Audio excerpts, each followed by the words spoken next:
How did a preacher's kid from a small town in South Carolina end up doing 10 years in one of the most deadly state prison systems? Well, that's exactly what a lot of viewers of mine have been asking me, and so I decided to tell my story one last time. Growing up, I was the goofy little brother to three big sisters. My city was a small one where everyone knew everyone, and so everyone knew my dad, the local preacher. At church, people used to ask me, "Are you going to grow up and be a preacher just like your dad?"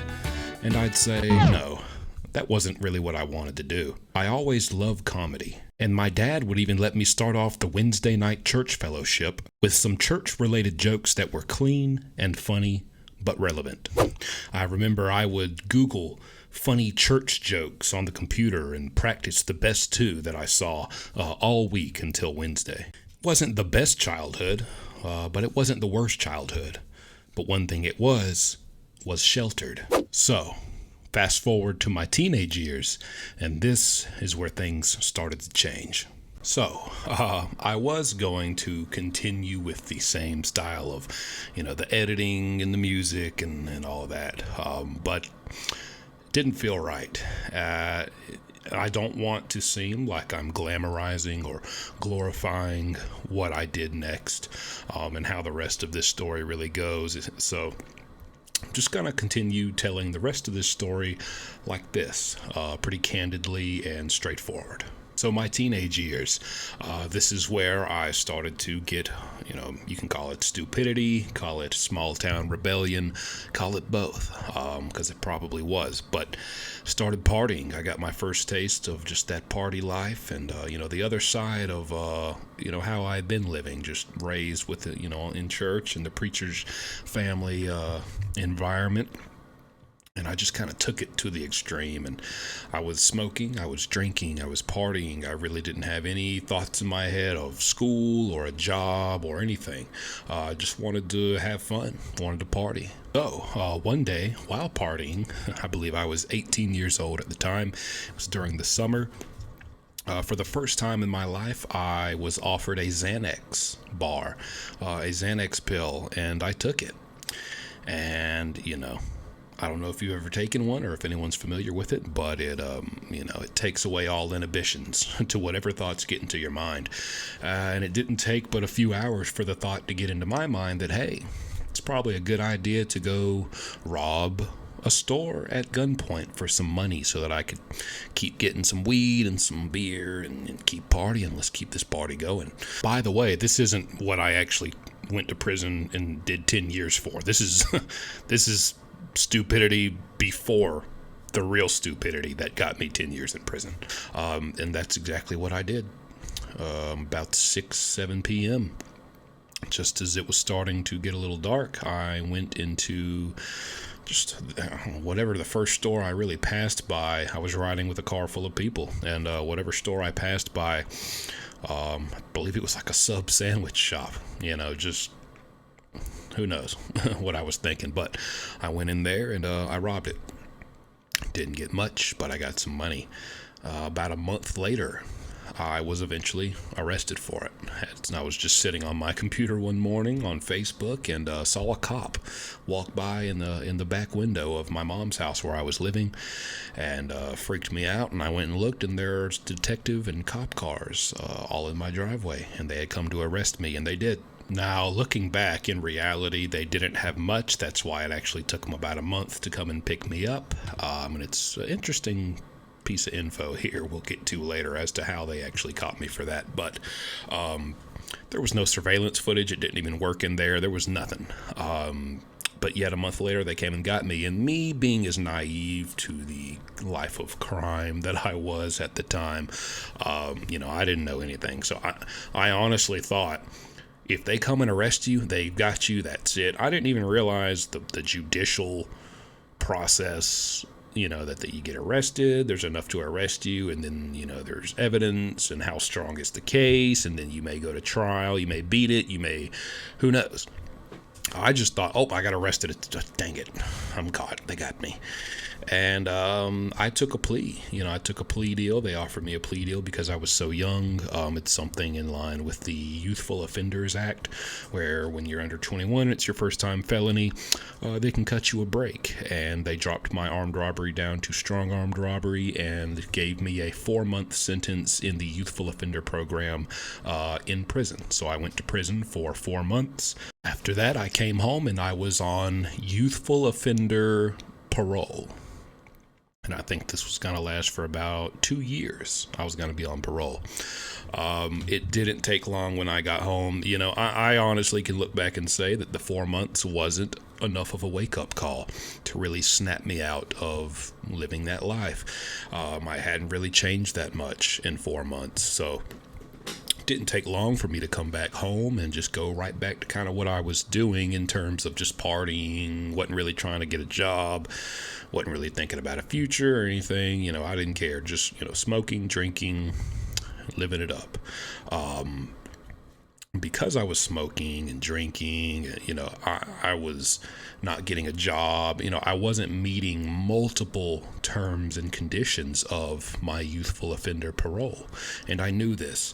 And it got to where I had the thought in my head, why even show up next time I'm supposed to report? Because I know that I'm going to fail a drug test. I haven't gotten a job. I haven't been paying my fees. I'm not doing anything I'm supposed to do.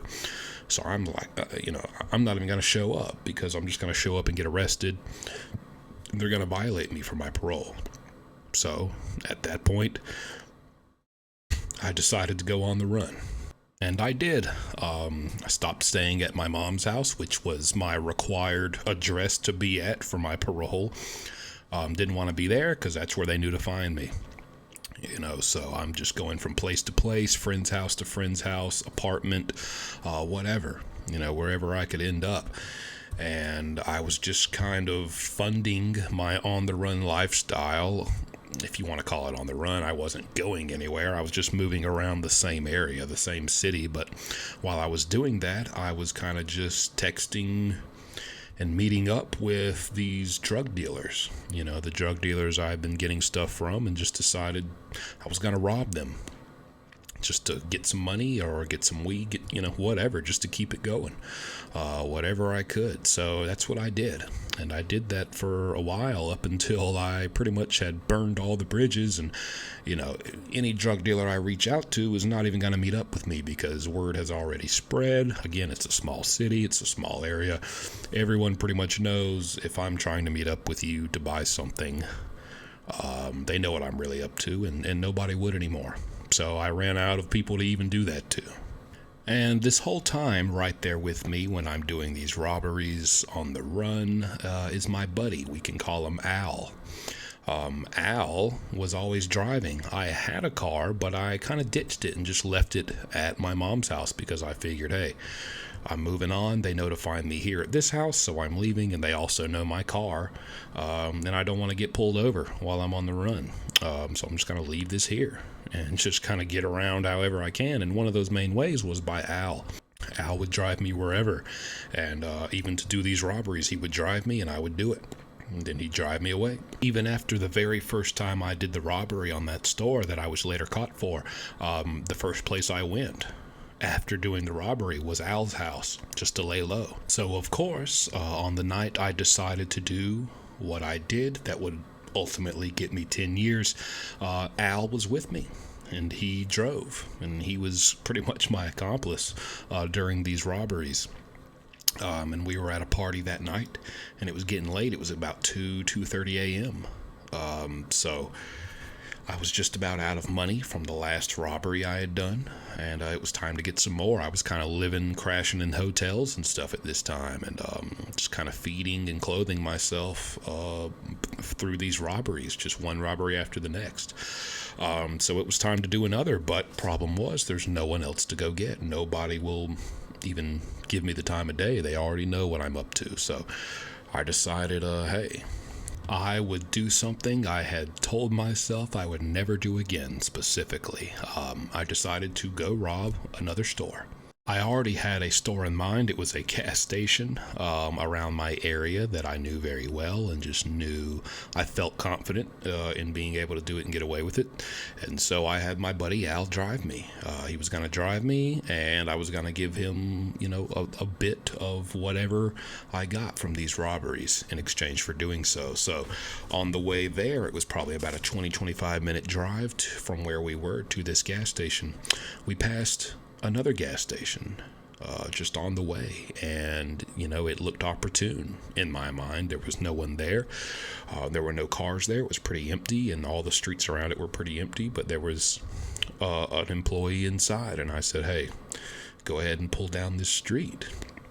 And what I would have him do is go down the street away from the gas station, not near or inside of any of the security cameras, and I would have him just park on, I think I got him to park in an abandoned driveway, probably, a good bit down the road from this gas station, way out of sight. And I walked up to the gas station, and I told him to count to 100.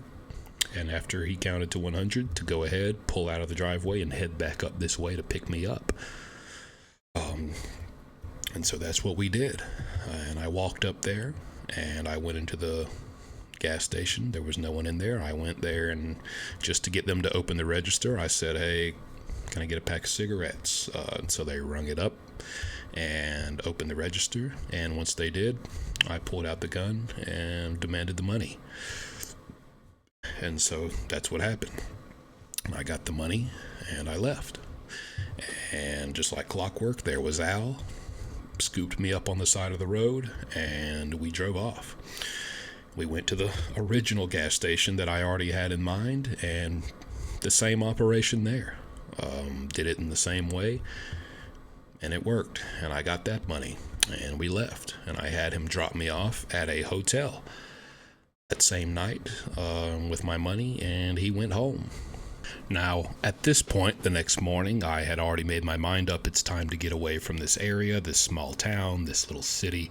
It's time to go.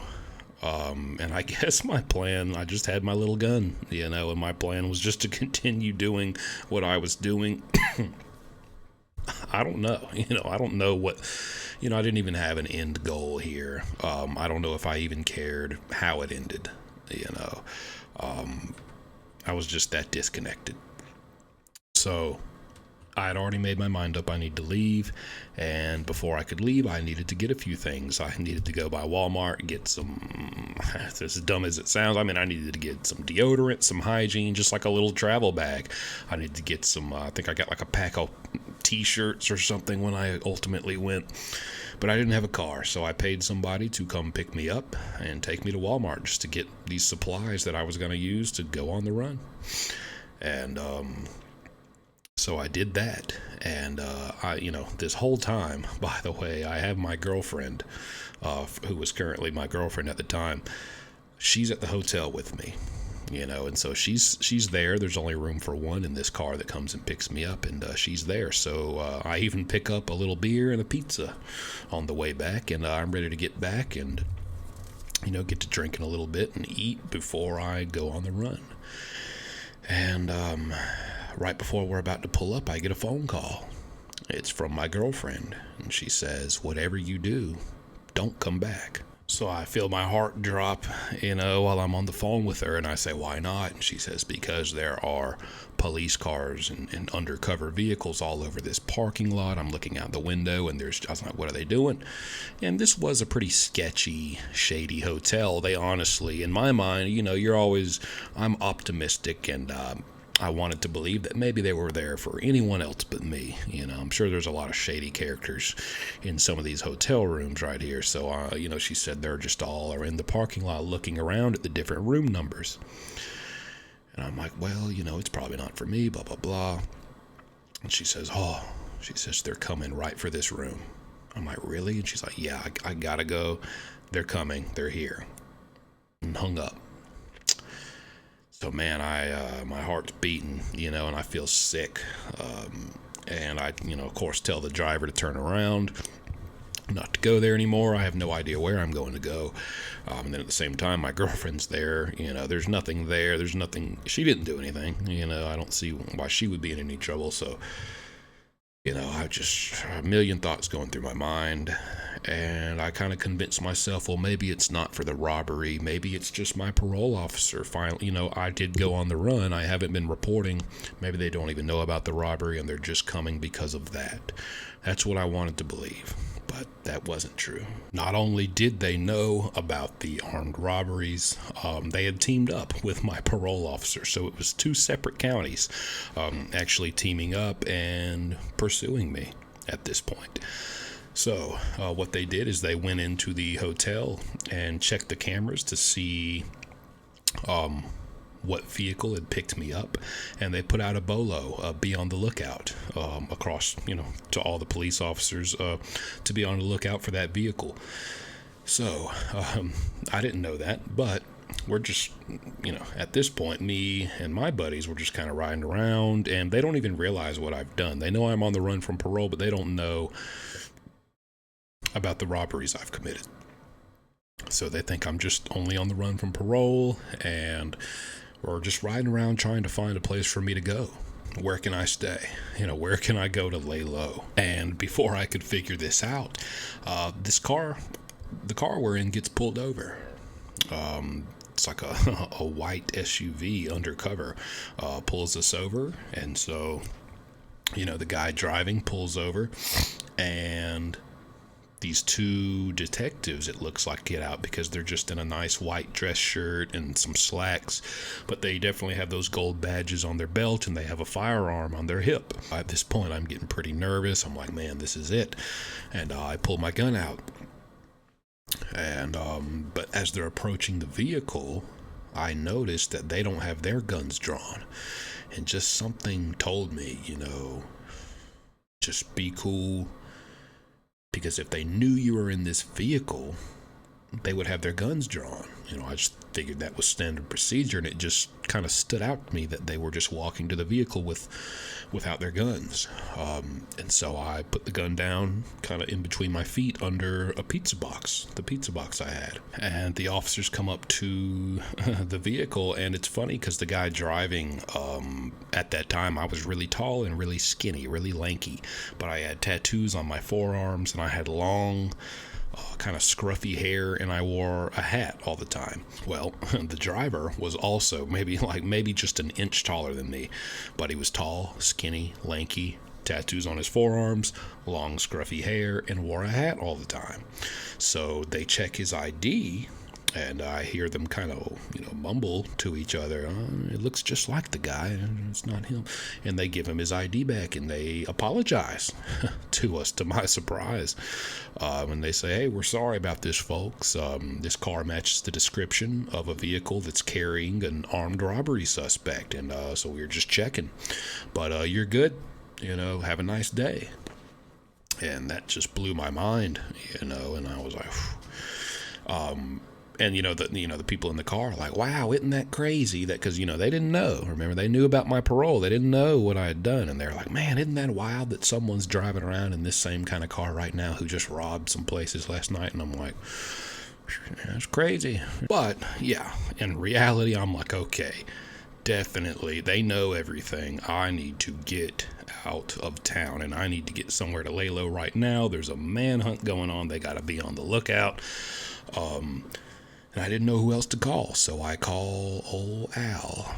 And I call him up. Hadn't talked to him since the night that we did the robberies. And I call him, and he won't answer. I keep calling. And finally he answers. He sounds annoyed, like he doesn't want to talk to me. And I say, man, listen, man, they're after me. You got to let me come over to your house and just lay low, man. He's like, man, I can't right now. You can't come.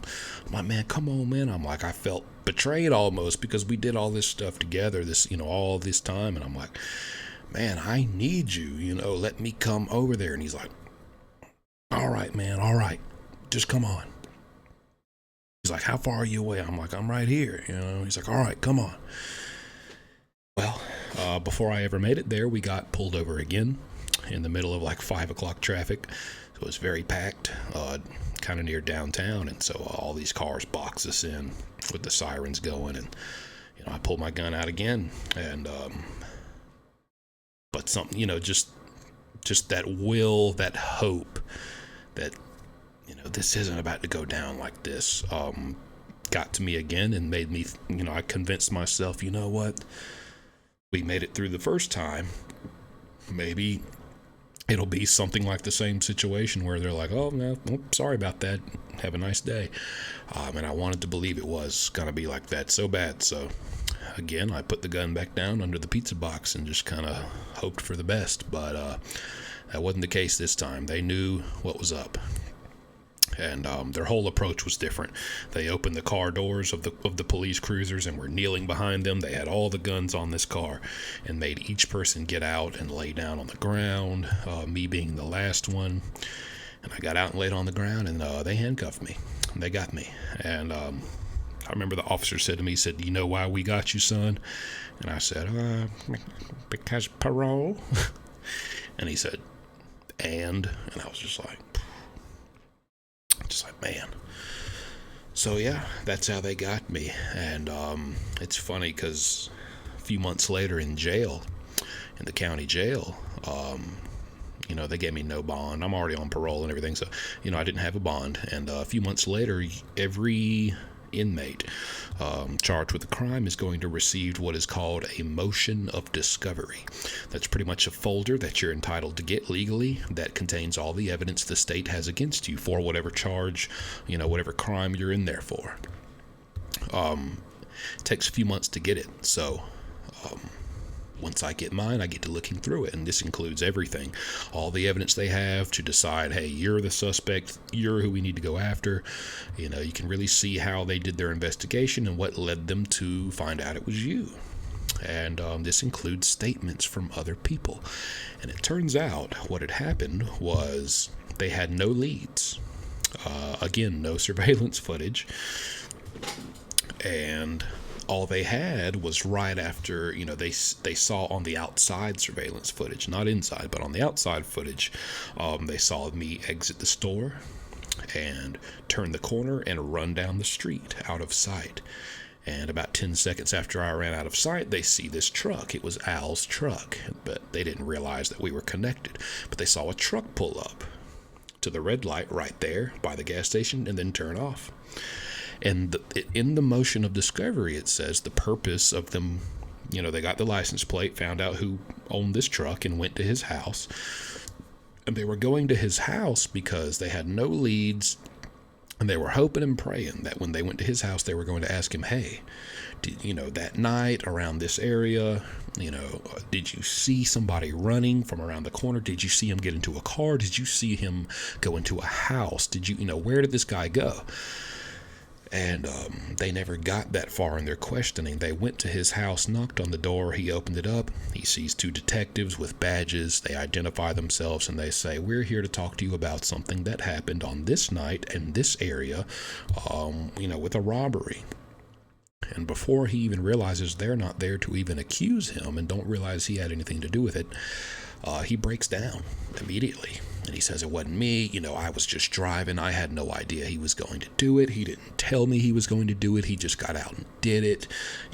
I know exactly where he's at. I know who he is. I dropped him off at a hotel. It's this room number. Go get him, basically.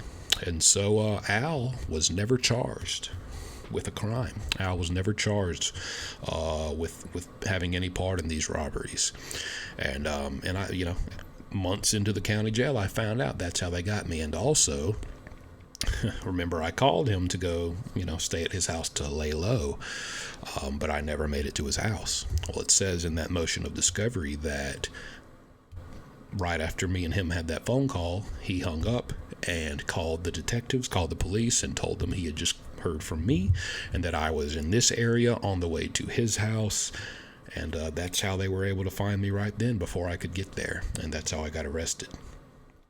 Once I found this out, of course, I went to get on the jail phone and make a call to some friends on the outside just to spread the word, because there was a lot of speculation as to who, if someone told on me or not. And I was going to call my friends to tell them, hey, the guy you're hanging out with has been telling on me and setting me up this whole time. And I called my friend to tell him, and he picked up, and he said, did you hear what happened? And I said, no, what happened? And he said, Al is dead. Al died last night in a drunk driving accident, coming back from a party, still partying out there. And so he's dead to this day, And I continued on to do my 10 years, and I finished it, and that's the story of how I went. But I'm happy to say, despite my past mistakes, I'm here today. And if 4 months that first time in prison wasn't enough to wake me up, I tell you what, 10 years was more than enough to wake me up. I will never do anything like that again. And I'm just trying to turn that negative, that huge negative in my life, into a positive. And these days I just create content. Try to entertain people any way I can, and yes, that includes my childhood dream of performing comedy. And I don't blame you, because she got that Nancy Pelosi haircut. I don't blame you. Good God. She does. Hey, listen, no. Hope you enjoyed the story. Hope it answered any questions you had about me and my past, and I hope you'll continue watching as I do my best to achieve my goals. Hey guys, real quick, this video doesn't have any paid promotion or sponsorship, but I do want to dedicate it to my amazing girlfriend's mother. It's her birthday today at the time of me recording this, and she's always very supportive of her and also very supportive of me, so I want to tell her thank you and kind of return that support in one of the best ways I can. And I would ask you guys, my community, to help me. She does have a small business. She does tie-dye. She did this shirt that she gave to me for free. She does socks, underwear, shirts, pants, hats, anything you can think of. And she's really passionate about it, and she has an Instagram account where she showcases what she's done, her artwork, and you can also purchase it if you like anything you see. So at the very least, do me a favor, help me return some of this love for her birthday. Go follow her, Sunseed73 on Instagram. Thanks, guys.